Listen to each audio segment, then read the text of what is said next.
생명의 마지막 순간에 지혜로운 이들은 종종 가장 깊은 지혜를 드러낸다. 부처님께서 열반에 들기 전에 남기신 가르침은 꺼지지 않는 등불과 같아 중생들의 무명의 긴 밤을 밝히며 그 지혜의 빛은 영원히 해탈의 길을 인도합니다. 사냐가열성박, 샤라상수 아래 금록색 옷을 입고 부처님께서 평온하게 누워 계시며 곧 열반에 들고 계셨다.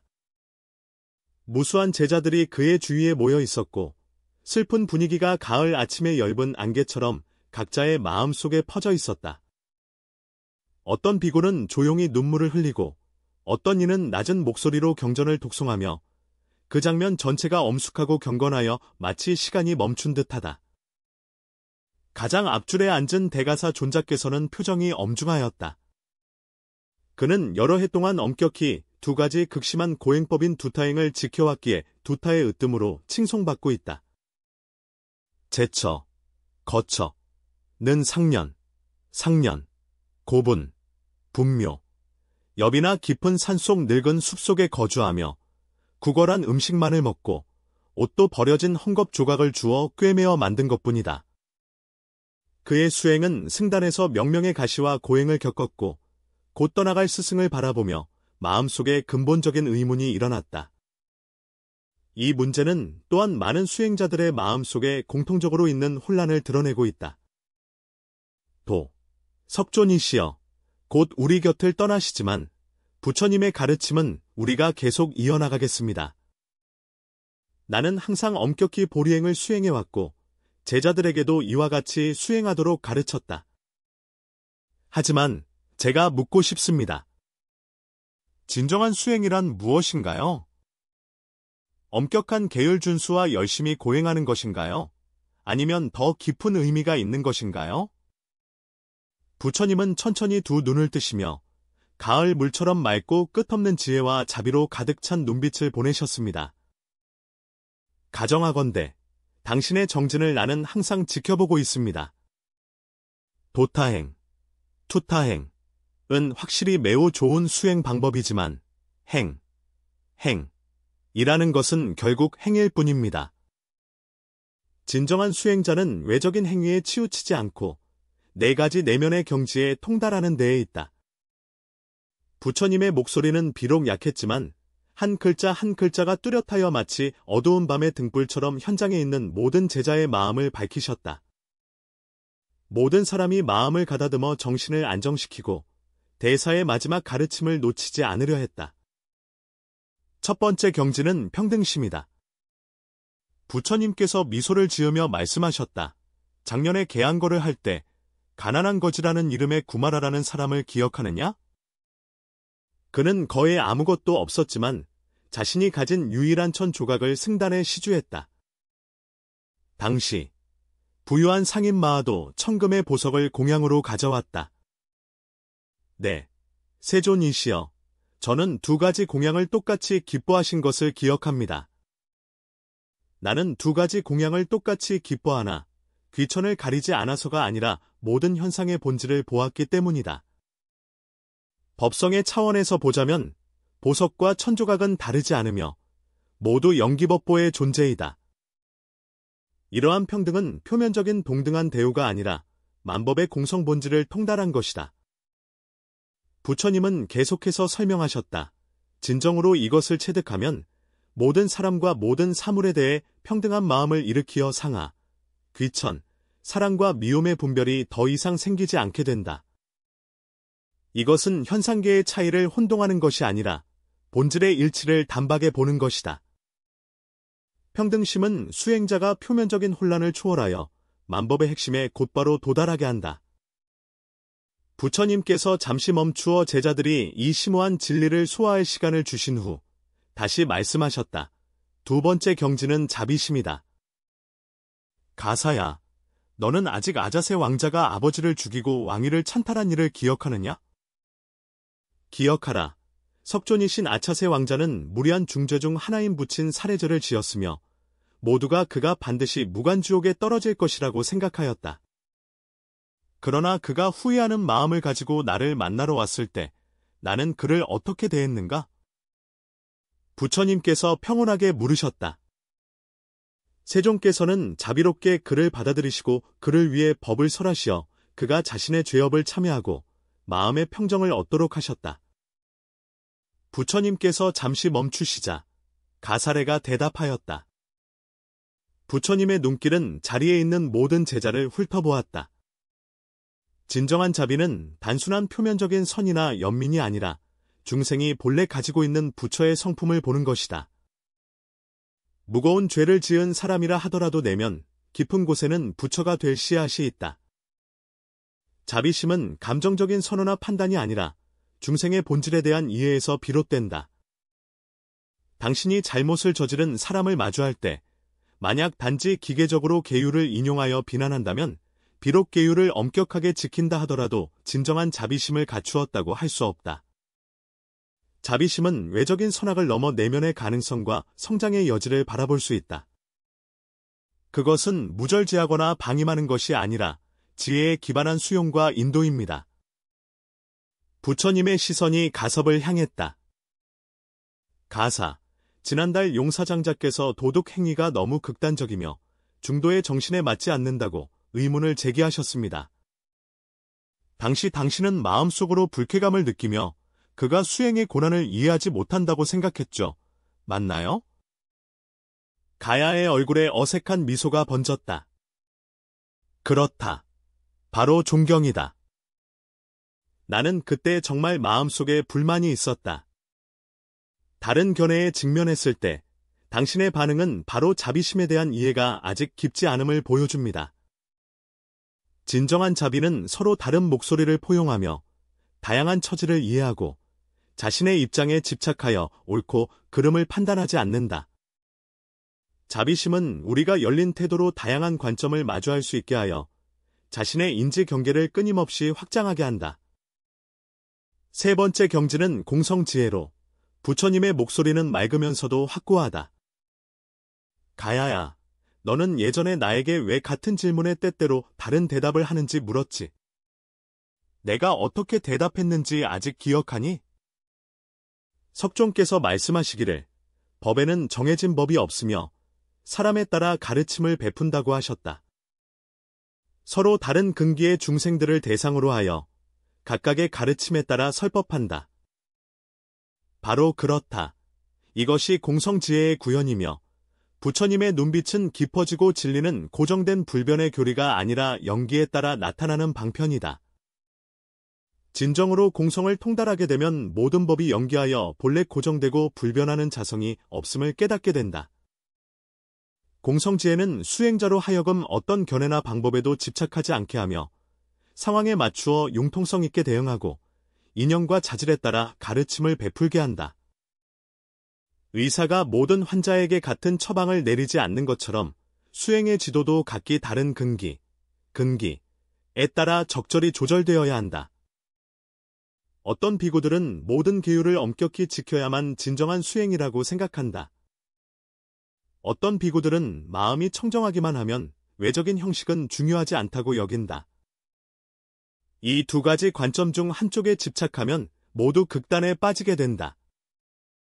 공성에 통달한 수행자는 계율과 형식이 모두 방편임을 깨닫고 그 목적이 우리의 마음을 정화하는 데 있음을 이해한다.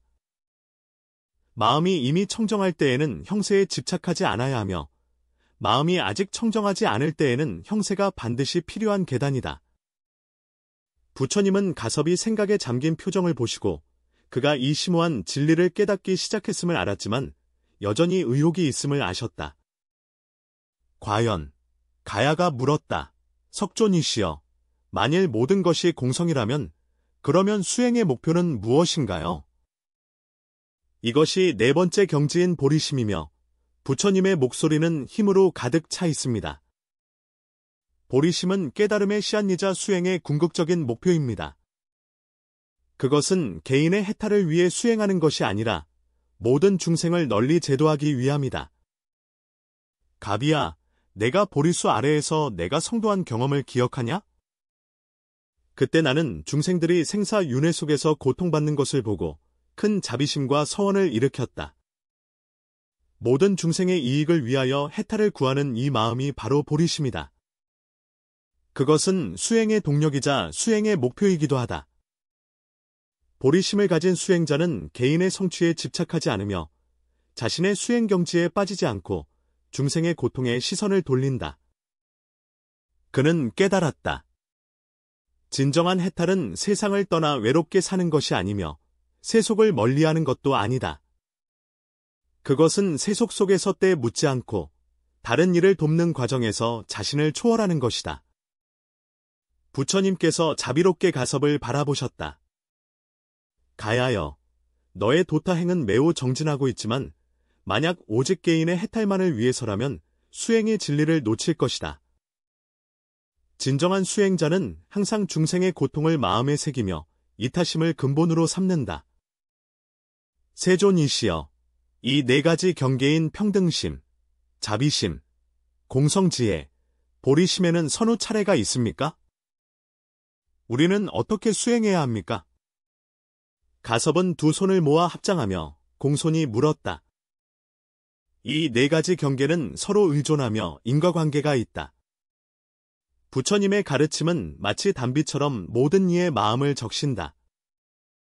평등심은 기초로서 중생의 평등성을 보게 합니다. 자비심은 동력이며 중생을 위해 기꺼이 헌신하게 합니다. 공성지혜는 방편으로 지혜롭게 중생을 교화하는 법을 알게 한다. 보리심은 목표로서 당신의 수행이 치우침 없이 공정하도록 합니다. 어떤 경지에서 시작하더라도 깊이 수련하면 나머지 세 가지는 자연스럽게 점차 드러나게 됩니다. 나무가 자라듯 뿌리가 깊으면 가지가 무성하고 잎이 풍성하듯 한 경지가 깊어지면 다른 경지도 자연스럽게 나타난다. 안한 존자는 이때 참지 못하고 눈물을 흘리며 목이 메어 질문하였다. 석존이시여, 부처님께서는 일생 동안 무수한 중생들을 가르치시고 풍부한 가르침을 남기셨습니다. 그러나 우리와 같이 근기가 다른 제자들은 주로 어떤 가르침을 의지하여 수행해야 합니까? 부처님은 자애로운 아버지의 눈길로 안안을 바라보셨다. 아함법은 열애의 84,000가지 법으로 중생들의 다양한 번뇌를 대상으로 설해진 것이다.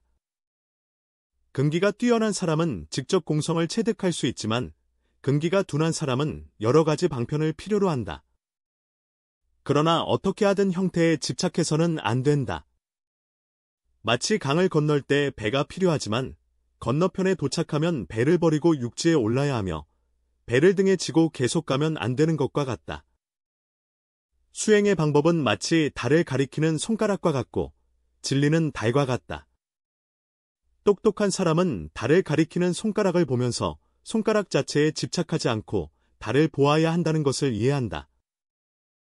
안안이 계속하여 물었습니다. 세존이시여, 수많은 수행법 가운데서 어떻게 참으로 불법에 부합하는 수행을 분별할 수 있습니까? 저는 가모로인들에게 말한 적이 있습니다. 전통이라는 이유만으로 믿지 말고, 권위라는 이유만으로 믿지 말며, 경전이라는 이유만으로 믿지 말고, 스스로 생각하고 체험하여 그것이 해탈로 이끄는지, 유익한지 살펴보라고 하였습니다. 이 원칙은 수행법문 선택에도 동일하게 적용되며, 평등심, 자비심, 공성지혜 및 보리심을 키우는 데 도움이 되는 모든 법문은 불법과 부합한다. 만약 어떤 수행 방식이 너를 더 집착하게 만들고 교만해지며 냉담하거나 이기적으로 만든다면 그 수행이 아무리 고상한 겉모습을 지녔다 해도 그것은 불법과 배치되는 것이다. 우바라 존자는 율법을 지키는 비구의 제자로서 항상 엄격하게 계율을 준수하였으며 다른 비구들에게도 계율을 지키도록 권장하였다. 부처님의 가야에 대한 가르침을 들은 후 그는 앞으로 나아가 여쭈었다. 세존이시여, 계율은 여전히 그렇게 중요한가요? 우바라, 계율은 마치 바다의 제방과 같아 물줄기가 흩어지는 것을 막는다. 초보자에게 계율은 필수적인 보호막이지만 수행이 깊어짐에 따라 계율 지키기는 수동적인 준수에서 능동적인 내면화로 전환되어야 하며 궁극적으로 지키면서도 지키지 않는, 지키지 않으면서도 지키는 경지에 이르게 된다. 계율의 본질은 우리의 신구의 삼업을 정화하도록 돕는 것이지 우리의 행동을 구속하는 것이 아니다. 진정한 계행자는 계율의 정신을 이해하며 형식에만 얽매이지 않는다. 의사가 병을 치료하기 위해 처방전을 내리듯이 처방은 병의 상태에 따라 변하지만 치료의 목적은 변하지 않는다. 섭리불존자께서 그 지혜롭고 예민한 사유로 여쭈셨다. 석존이시여, 당신께서는 일찍이 이렇게 말씀하셨습니다. 인연이 생겨나는 것을 보면 곧 법을 보고, 법을 보면 곧 부처를 보는 것이다. 그렇다면 이 네 가지 경지를 통달하는 것과 연기견에는 어떤 관계가 있을까요? 섭리지우, 연기법은 우주의 운행 진리이며 수행의 핵심입니다. 내가 진정으로 이유고피유, 이 묵고피무의 연기법칙을 이해하면 자연스럽게 평등심이 생겨난다. 이는 모든 현상이 서로 의존함을 보았기 때문이다. 또한 중생의 고통 근원을 깨닫고서 자비심이 자연히 일어난다. 현상의 무자성을 깨닫고 공성의 지혜를 통달하게 된다. 더 나아가 보리심을 바라게 되는데 이는 중생에게 오직 연기를 이해하도록 도와야만 진정으로 그들의 괴로움을 해탈시킬 수 있음을 알기 때문이다. 연기법은 이 네 가지 경계를 관통하는 실마리이다. 연기를 이해하면 겉모습을 뛰어넘어 진실한 실상을 볼 수 있고, 연기를 이해하면 개인을 초월하여 전체를 볼 수 있으며, 연기를 이해하면 집착을 넘어 변화를 볼 수 있고, 연기를 이해하면 사사로운 마음을 초월해 공존을 볼 수 있다. 여러분은 공경을 표하며 물었습니다. 석존이시여, 존자께서 열반에 드신 후 각기 다른 근기에 따라 중생들에게 저희는 어떻게 이 가르침을 전수해야 합니까? 가족이여, 너는 내가 열반에 든 후 법의 전승자가 될 것이다. 기억하라. 근기가 높은 사람에게는 직접 이 네 가지 경지의 수행을 전할 수 있고, 근기가 중간인 사람에게는 개, 정, 해, 사막을 통해 인도할 수 있으며, 근기가 낮은 사람에게는 귀, 보시, 지계 등의 기초 수행부터 시작할 수 있다. 그러나 어떤 근기를 가진 사람이라도 두 가지 극단을 피해야 한다. 하나는 형식을 지나치게 강조하여 내면의 수행을 소홀히 하는 것이고, 다른 하나는 형식을 무시하여 방일에 빠지는 것이다. 형식과 내면은 균형을 이루어야 하며, 이는 새의 양 날개와 같아서 어느 하나도 부족해서는 안 된다. 형식만을 중시하는 수행자는 마치 한쪽 날개만 있는 새와 같아 결코 날아오를 수 없다. 형식을 완전히 무시하는 수행자는 마치 방향 없는 배와 같아 결코 저쪽 해안을 찾지 못할 수 있다. 태양이 점점 서쪽으로 지면서 하늘에는 화려한 석양이 펼쳐지고 부처님의 지혜의 생명도 점점 약해지고 있다.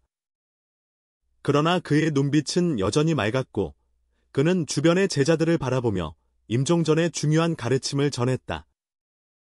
나의 제자들이여, 기억하라. 불법의 정수는 경전의 글자나 의식의 형식에 있지 않고 너희의 내면에 있다. 경전은 전해지지 않을 수 있고 의식은 변화할 수 있으나 여러분이 평등심, 자비심, 공성지혜, 그리고 보리심 이 네 가지 경지를 통달할 수 있는 한 불법은 영원히 세상에 머무를 것입니다. 나의 언설에 집착하지 말고 언설 뒤에 담긴 의미를 통달해야 한다. 나를 우상으로 숭배하지 말고 나의 가르침을 밝은 등불로 삼아 너희가 나아가는 길을 밝히도록 하라. 나는 저녁 기도를 준비하며 여러분은 다양한 도전과 의문에 직면하게 될 것입니다. 당신이 어떻게 선택해야 할지 모를 때 스스로에게 물어보라. 이것이 평등심, 자비심, 공성지혜 그리고 보리심을 기르는 데 도움이 되는가? 만약 그 대답이 긍정적이라면 이것이 바로 불법에 부합하는 행위이다. 대가섭은 부처님의 큰 제자로서 책임이 막중함을 깊이 인식하고 있었다. 그는 앞으로 나아가 공손히 부처님께 예배를 드리며 말했습니다. 석존이시여, 저는 부처님의 가르침을 이어받아 더 많은 사람들이 참된 수행이 형식에 있지 않고 마음의 변화에 있음을 깨닫도록 하겠습니다. 나는 내 힘껏 중생들을 이 네 가지 경지에 이르도록 인도하여 해탈의 길로 나아가게 하리라. 부처님은 미소를 지으며 고개를 끄덕이셨다. 그는 법매기 가반 등 제자들을 통해 계속 이어질 것을 알고 계셨다. 말법 시대에도 진정한 수행자가 나타날 것이다. 그들은 형식에 얽매이지 않고 네 가지 내면의 경지를 통달하여 불법의 본질에 체득하였다. 석양의 잔재가 부처님의 평온한 얼굴 위에 내려앉고 그는 고요히 눈을 감으며 마지막 선정을 드러내셨다.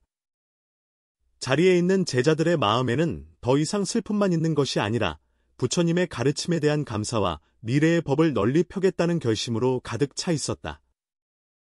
이 물질 만능의 시대의 사람들은 종종 여러 형태와 겉모습에 빠져 외적인 성취를 추구하면서 내면의 성장을 소홀히 합니다. 부처님의 마지막 가르침은 진정한 지혜가 지식의 축적이 아니라 마음의 깨달음임을 일깨워줍니다. 진정한 성공은 지위의 향상이 아니라 마음의 진화에 있다.